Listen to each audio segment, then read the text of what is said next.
ಇವತ್ತು ನಾವು ಏನು ಮಾಡ್ತೀವಿ ಅಂದರೆ ರಾಜಕಾರಣದಲ್ಲಿ ಹೆಣ್ಮಕ್ಳು ನಾವು ಒಂಥರ ಗ್ಲಾಮರಸ್ ಆಗಿರಬೇಕು. ನಮ್ಮ ನಾಯಕರುಗಳು ನಮ್ಮನ್ನು ಗುರುತಿಸಬೇಕು.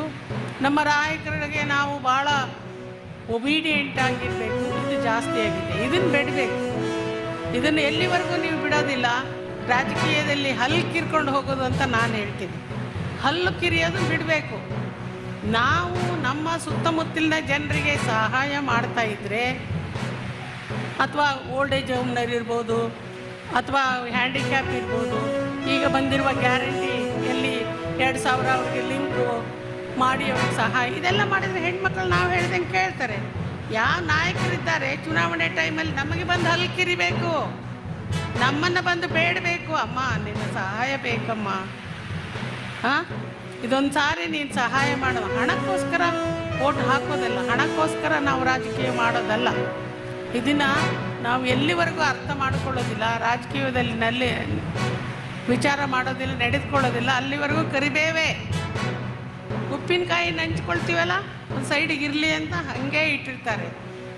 ಅದನ್ನು ನೀವು ಬಿಟ್ಟು ಗಟ್ಟಿತನ ಎಲ್ಲಿವರೆಗೂ ತೋರಿಸೋದಿಲ್ಲ, ಅಲ್ಲಿವರೆಗೂ ಇರುತ್ತೆ. ಸಾಮಾನ್ಯ ಜನರನ್ನ ಯಾವ ರೀತಿ ದಬ್ಬಾಳಿಕೆ ದರ್ಪಗಳ ಮೂಲಕ ಇವರು ನೋಡ್ತಾರೆ ಅನ್ನೋದು ನಿಜಕ್ಕೂ ಒಂದು ಭಯದ ವಾತಾವರಣವನ್ನು ಸೃಷ್ಟಿಸುವಂತ ಆತಂಕಕಾರಿ ವಿಚಾರ. ಪೊಲೀಸರನ್ನ ಭಯನೇ ಇಲ್ಲಲ್ಲ ಸ್ವಾಮಿ ಅವ್ರಿಗೆ. ಏನ್ ಕಾರಣ ಇದಕ್ಕೆ?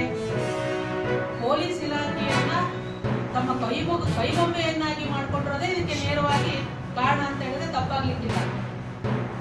ಏನು ಮಾನ್ಯ ಜಿಲ್ಲಾ ಉಸ್ತುವಾರಿ ಸಚಿವರ ಬೆಂಬಲ ಇದೆ, ಅವರ ಹಿಂದೆ ಉಸ್ತುವಾರಿ ಸಚಿವರಿದ್ದಾರೆ ಅನ್ನೋಂಥ ಒಂದು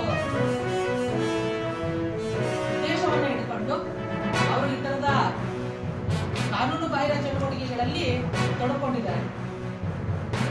ಇದಕ್ಕೆ ಜನ ಹಿತ ಕಾಪಾಡೋದಕ್ಕೆ ಜನ ನಿಮಗೆ ಮತ ಹಾಕಿದ್ದಾರೆ ಹೊರತು ಯಾವುದೋ ಪುಡಿ ರೌಡಿಗಳನ್ನ ಗೂಂಡಾಗಿರಿ ಮಾಡುವಂತನ್ನ, ದಾದಾಗಿರಿ ಮಾಡುವಂತನ್ನ, ಮರಳು ದಂಧೆ ಮಾಡುವಂತವ್ರನ್ನ, ಅಕ್ರಮ ಅಕ್ಕಿ ವ್ಯಾಪಾರ ಮಾಡುವಂತವ್ರನ್ನ ರಕ್ಷಣೆ ಮಾಡೋದಕ್ಕೋಸ್ಕರ ಏನು ತಮಗೆ ಮತ ಹಾಕಿಲ್ಲ. ಸನ್ಮಾನ್ಯ ಜಿಲ್ಲಾ ಉಸ್ತುವಾರಿ ಸಚಿವರುಗಳು ನನ್ನ ಜೊತೆ ಫೋಟೋ ಹಾಕೊಂಡ ತಕ್ಷಣ ನಾನೇ ನನ್ನ ಸಂಬಂಧನ ನಾನು ಅದಕ್ಕೆ ಬೆಂಬಲಿಸ್ತೀನಿ ಅನ್ನೋಂತ ಉಡಾಫೆಯ ಉತ್ತರವನ್ನ ಕೊಡ್ತಾರೆ.